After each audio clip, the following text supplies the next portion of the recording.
I just flew back from Arizona, and boy, are my arms, well, actually, they're very dry. Got a lot of dry skin going on. I'm very glad to be back in Memphis, where there's some humidity in the air and I can breathe. But I'm also really glad to get back to these amps. So this is the second video on that Dr. Z MAZ 18 with Reverb. As you can see in the first video, and there's a link in the description below, when it came in, it had been modified to the incorrect bias. It was way too hot. It was biased at 17 watts. And a previous, I'll call him a tech, or her a tech, but I don't like to use that title for that, had badly spliced in a power cable. And it was not a good splice job, and the ground wire, while it was connected, had broken inside the cable, so there was no ground for the amp. Something I forgot to include when I first did this, Dr. Z originally had the hot fused and the neutral switched. That is not US safety code, electrical code. So now the hot goes to the fuse, then to the switch, and the neutral is always tied here at this terminal strip to the other primary connection on the power transformer. It's such a simple thing to follow code. Now, when I talk about the faults in this amp, there are three levels. There are the things the previous tech did to this, where things were changed from how it left the factory. There are some mistakes in the Dr. Z circuit on the earlier MAZs, which they've addressed in a lot of their updates. I'll be pointing out some of those. There are some mistakes in how Dr. Z builds these things. I know Dr. Z is watching this. They've commented on the previous video. Let's just agree to disagree. But from my experience, tooth washers are very necessary. And then there are things which are just wear and tear. So as the amp is now, it is much quieter. It is grounded. It is safe. The bias is at 12 watts idle per tube rather than almost 17 watts. So the new EL84s are going to work great. It has Dr. Z's recommended JJ for V1, V2, V3, V4, a Sovtech long plate 12AX7 for the phase inverter, V5.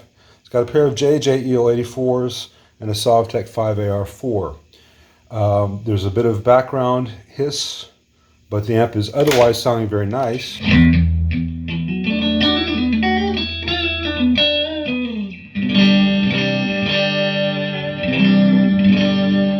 That said, there are two things I see which are wrong, which are not Dr. Z's things.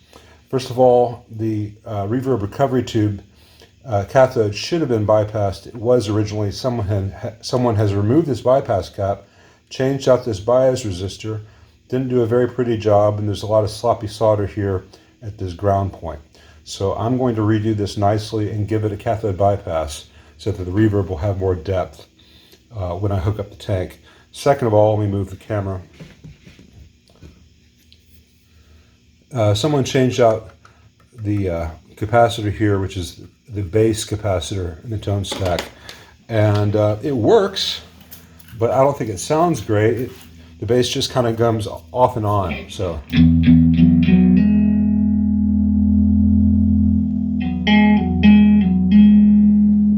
It just kind of goes on and off. So I'm going to change that out for the proper cap, put it back to the original factory tone stack, which is 250 picofarad, 56K, 100 nanofarad, 47 nanofarad. So it's just changing this cap back out and making these solder joints a little bit prettier, the way they would have been from the factory. And then I'm going to add that cathode. Something that I do fault the original design on this, and I believe it's the original design. I know part of it is they had a single resistor here for going to both screen pins on the two EL84s. And that resistor, as you see in the first video, was discolored from use. I replaced that single 2.7K resistor, or 2.2K resistor, which is to be about a 3 watt, maybe a 2 watt, I think a 3 watt, with two individual 2 watt 1Ks right at pin 9 of each EL84. And then the grid stopper resistors were originally mounted from pin 5 to pin 2. Is that right? 1, 2, 3, 4. No, sorry, pin 6 to pin 2.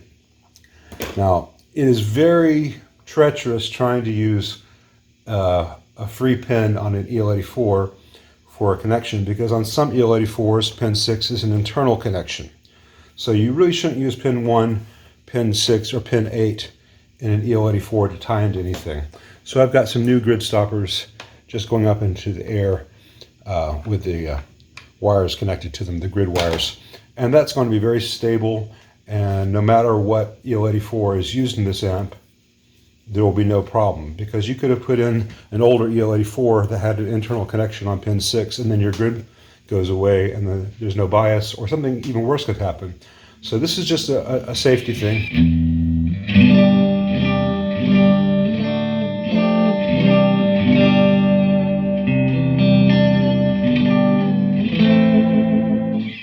But in comparison to how it was before, my God, this is amazing.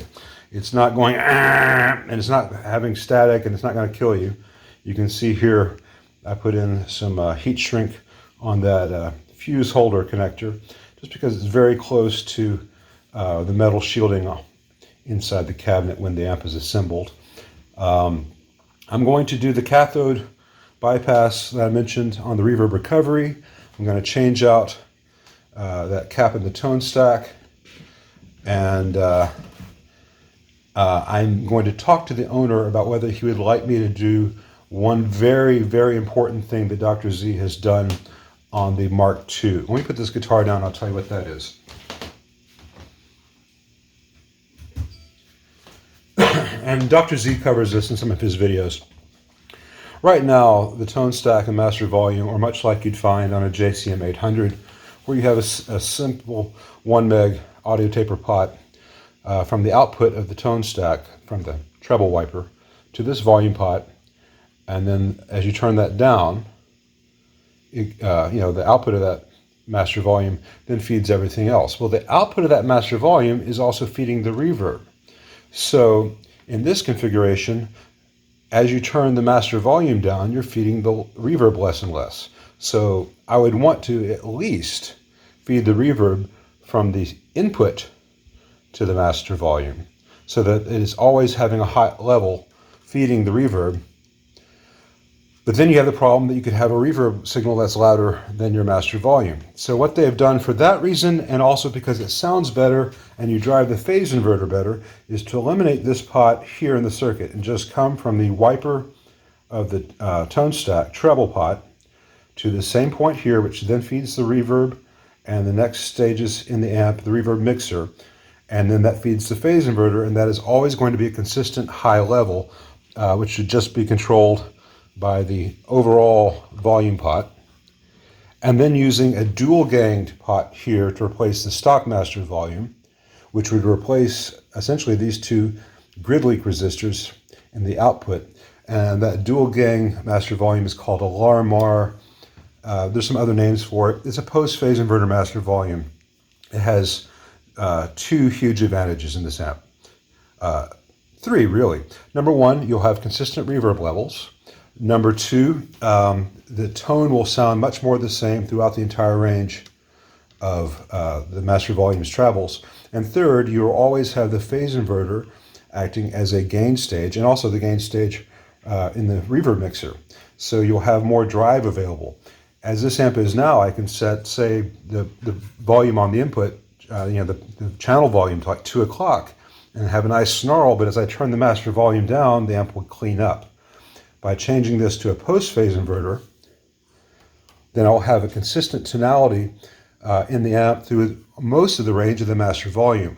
As you get below about 9 o'clock, physics work against you. The speaker's moving less air. We hear things differently at different frequencies, so the mids dominate, the treble and bass attenuate at low volumes.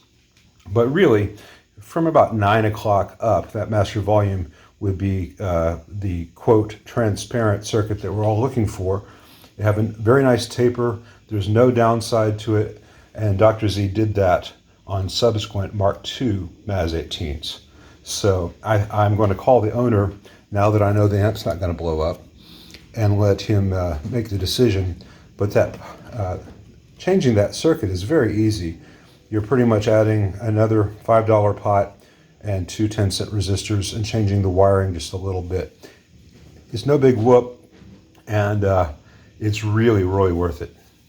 So stay tuned for that. But in the meantime, I'm going to pause this and put in the proper cap here and clean this up and bypass that. Actually, real quick, let me hook a reverb tank up and you can hear it without that bypass cap and then with. All right, the reverb tank is hooked up. I've got the tone stack at noon. I've got the master on 10. I've got the volume at 10 o'clock. And I've got the reverb at noon. So here's the unbypassed reverb level. And there's some hum you hear there.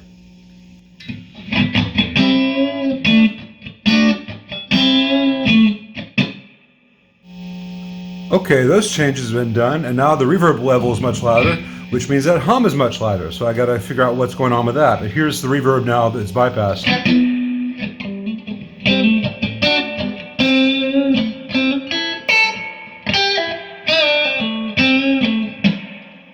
Remember, that's with the reverb at half.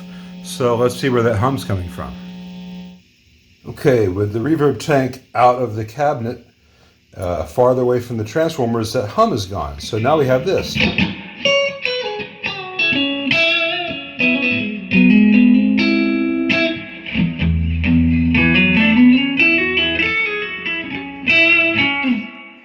So that's have to play around with some proximity stuff. Here's the bass response now with that new 100 nanofarad cap.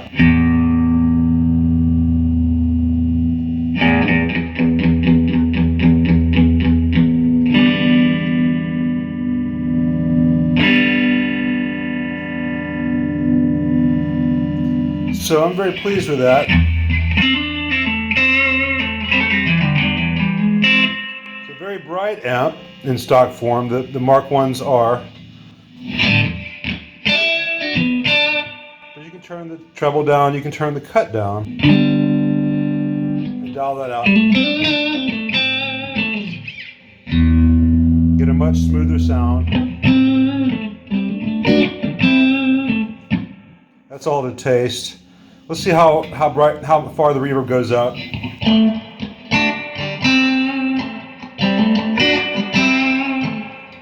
That's really good for a Mark 1. Let me turn the reverb off. Let's see, put all the tone controls back at noon. And master at 10. It's got a noticeable noise floor, but not terrible. Not terrible at all. I may get in there and play around with some of the lead dress a bit. Just make sure everything's at its quietest location. But this amp is just so infinitely better than it was when it came in. Not hearing any noisy things, really. So I need to play around with the placement of the reverb cables and the tank in proximity to the transformers. See if that's the issue. The tank was in the cabinet upside down. I need to look at the code on the tank to make sure this is the correct tank, which is designed to be hung upside down. Fun fact, some reverb tanks are designed to be upside down, some upside right, some sideways.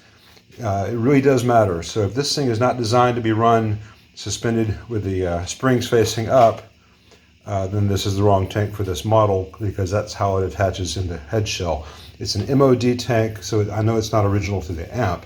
It is a good quality tank, but it seems a lot happier to the right of the cabinet, far away from the transformers. So, right of the chassis rather.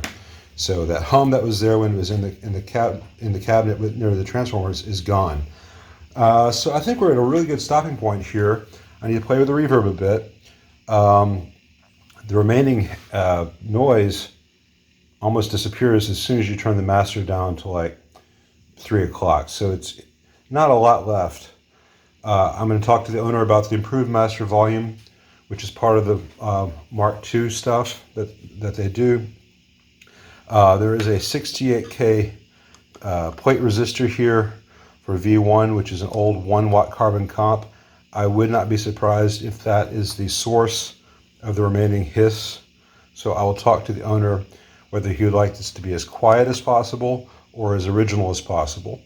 We've talked about this in other amps, that 68 Super Reverb last week. But when it comes to one resistor, I think originality matters a lot less, especially since someone has butchered this and now it has been non-butchered. So I think a new, quieter metal film or carbon film, let me get that to focus better, 68K resistor right here will take care of that remaining hiss. We'll talk about replacing this old Mark I master volume with a Mark II. That involves taking out these two resistors, adding a few wires, and adding 2 more resistors. But it's inexpensive.